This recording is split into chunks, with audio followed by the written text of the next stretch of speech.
రాష్ట్ర ప్రభుత్వం దాదాపు 3 సంవత్సరాలు కావస్తుంది. కాంగ్రెస్ ప్రభుత్వం వచ్చి నుండి రాష్ట్ర వ్యాప్తంగా ఫుడ్ పాయిజన్ అవ్వడం జరుగుతుంది. దీనిపై ఇంతవరకు ముఖ్యమంత్రి గారు రివ్యూ మీటింగ్ పెట్టకుండా వాళ్ళపై చర్యలు తీసుకోకుండా నామాత్రంగా తూతూ మంత్రంగా చర్యలు తీసుకుంటాడు. కాబట్టే విద్యార్థులకు ఫుడ్ వేయడం జరుగుతుంది. దాదాపు కొంతమంది విద్యార్థులు చనిపోవడంతో జరిగింది. నిజంగా ఈ రాష్ట్ర ప్రభుత్వానికి విద్యార్థుల మీద ఏమైనా ప్రేమ ఉంటే ఎక్కడెక్కడ రోజొక సంఘటన జరుగుతుంది. కానీ ఈ రాష్ట్ర ప్రభుత్వం ఇంతవరకు చర్యలు తీసుకోకపోవడం చాలా దురదృష్టం. మొన్నటికి మొన్న మన మంచిర్యాల జిల్లా బెల్లంపల్లి దగ్గరలో మహాత్మారావు జ్యోతి పులే బాలికల హాస్టల్లో ఫుడ్ పాయిజన్ అవ్వడం జరిగింది. కానీ అక్కడ అధికారులపై కఠినంగా చర్యలు తీసుకోవాలని మేము బీఆర్ఎస్ పార్టీ పక్షాన డిమాండ్ చేస్తున్నాం. అయ్యా ముఖ్యమంత్రి గారు, మీరు దాదాపు 3 సంవత్సరాలు గడుస్తుంది.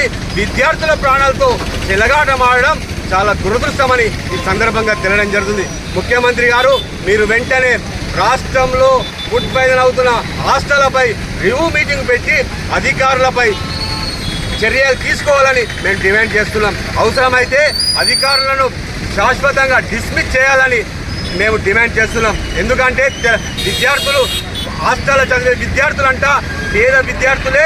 వాళ్ళు చదువుకోవాలంటే చాలా మన తల్లిదండ్రులు వాళ్ళు ఎక్కడెక్కడికి తీసుకొచ్చి ఇక్కడ హాస్టళ్లలో చేంజ్ చేయడం జరుగుతుంది. కానీ ఈ రాష్ట్ర ప్రభుత్వం వచ్చిన తర్వాత తల్లిదండ్రులకు పుత్రశోకమే మిగలడం జరుగుతుంది. నిజంగా విద్యార్థులు తల్లిదండ్రులు పంపాలంటే జనుకడం జరుగుతుంది. మీ రాష్ట్ర ప్రభుత్వం వచ్చిన తర్వాత, కాంగ్రెస్ ప్రభుత్వం వచ్చిన తర్వాత పూర్తిగా విద్యార్థులను పట్టించుకునే నాదుడే లేడని మరోసారి తెలియడం జరిగింది.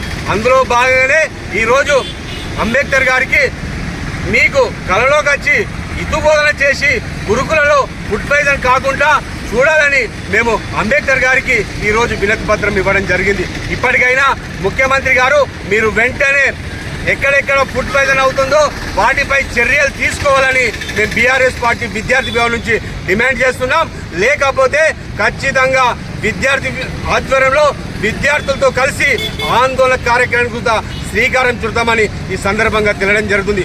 BRS party working president KTR గారి నాయకత్వంలో విద్యార్థులకు ఎక్కడ అన్యాయం జరిగినా అండగా నిలబడతామని మరోసారి తెలియడం జరుగుతుంది. ఖచ్చితంగా ఫుడ్ పాయిజన్ అయిన అధికారులపై చర్యలు తీసుకోవాలి.